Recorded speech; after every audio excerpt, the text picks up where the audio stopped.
En este momento me encuentro ubicado en la plaza de la Catedral, a todo el frente de la Catedral Basílica de Santa Marta. Como pueden observar, desde aquí se aprecia con mucha más claridad la majestuosidad y la arquitectura de este gran monumento. Fue en las primeras décadas del siglo XVI, por solicitud de don Rodrigo de Bastidas, que se iniciara la construcción de una iglesia católica evangelizadora en el mundo.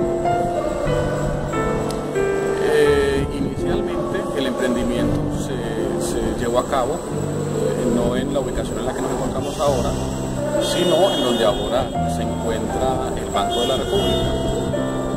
Inicialmente, pues simplemente era una construcción pequeña de bareque y techo de palma y de los materiales que por esa época se podían encontrar acá en Santa Marta, teniendo en cuenta pues que apenas era un caserío de muy pocas personas vivían acá, pero pues ya se tenía la intención de construir una ciudad acá. Entonces,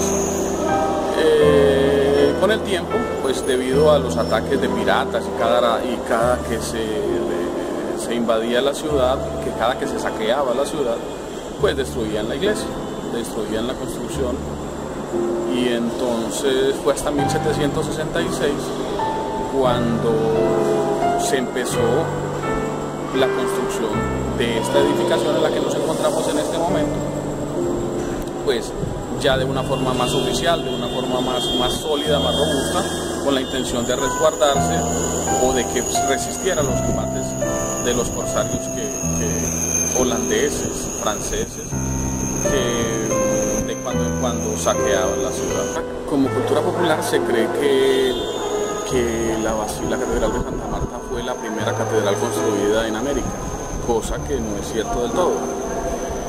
Es decir, como ustedes saben, la base fundamental después del descubrimiento de América para los españoles quedaba en lo que hoy se conoce como Santo Domingo, en la República Dominicana.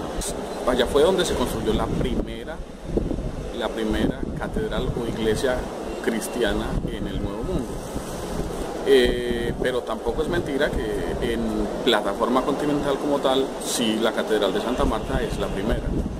Por alguna razón se le dio el título de Catedral Basílica Primada a la de Bogotá, sin ser la primera y sin tener sin cumplir las condiciones, pero por alguna razón pues es así.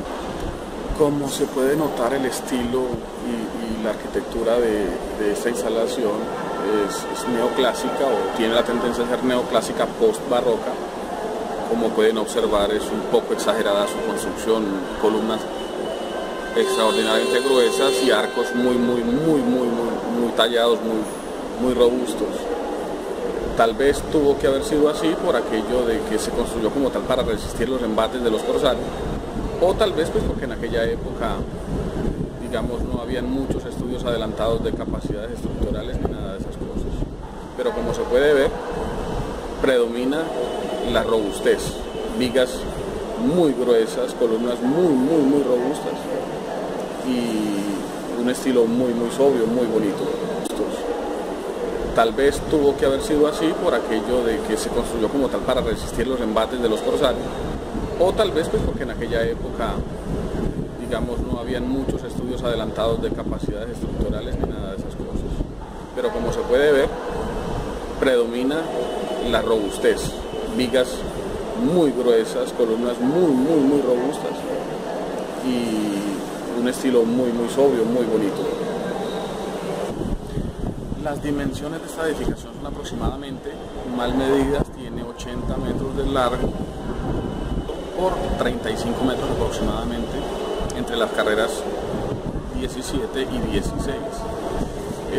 No es, digamos, la construcción cristiana más grande de Colombia, realmente hay catedrales mucho más grandes, pero pues sí es absolutamente histórica y absolutamente fundamental en la tradición cristiana samaria y en general en la tradición cristiana colombiana, pues, como tal. El costo de esta construcción fue bastante elevado. Inicialmente el presupuesto que se tenía sobrepasó por bastante, así que tuvo que imponérsele un impuesto a las bebidas alcohólicas, que en ese entonces pues era el aguardiente o el ron. Y bueno, con esos recursos finalmente en 1794 se terminó la construcción de esta catedral. Posteriormente, en el siglo XIX, a mediados del siglo XIX, por allá en 1860 y algo, 66, se le hicieron algunas modificaciones, algunas reestructuraciones, pues, y con el paso del tiempo se le han hecho otras cuantas, pues, pero no de manera significativa. Como tal, la estructura y la construcción está pues casi que igual que desde que se culminó su construcción. Como dato curioso, tras la muerte del libertador Simón Bolívar, bueno, sus restos fúnebres fueron traídos a esta catedral donde fueron sepultados en estas instalaciones. Luego por solicitud del gobierno venezolano, y por enmienda del testamento, el cual él mismo dejó, que sus restos fueran trasladados a la ciudad de Caracas, su ciudad natal. Entonces, sin embargo, aún se conserva la lápida y el epitafio y el lugar donde estuvieron sepultados sus restos casi por 12 años. También hacia 1930, por solicitud del arzobispado de la catedral, se trajeron los restos simbólicos desde Santo Domingo, desde la República Dominicana, los restos de don Rodrigo de Bastidas, que como todos sabemos murió en Cuba, pero fue trasladado a la República Dominicana, que en ese entonces se llamaba La Española, que era el bastión español en ultramar, y allí permanecieron durante 400 años, hasta 1933, que fueron traídos simbólicamente hasta acá, hasta estas instalaciones. Indudablemente los hechos transcurridos durante 5 siglos de historia pues son muchos, serían innumerables, pero pues básicamente este es un breve recuento muy somero sobre los datos más relevantes de este monumento, que por demás es orgullo de nuestra ciudad y de nuestra tierra. Y pues eso era todo lo que les quería contar. Muchas gracias.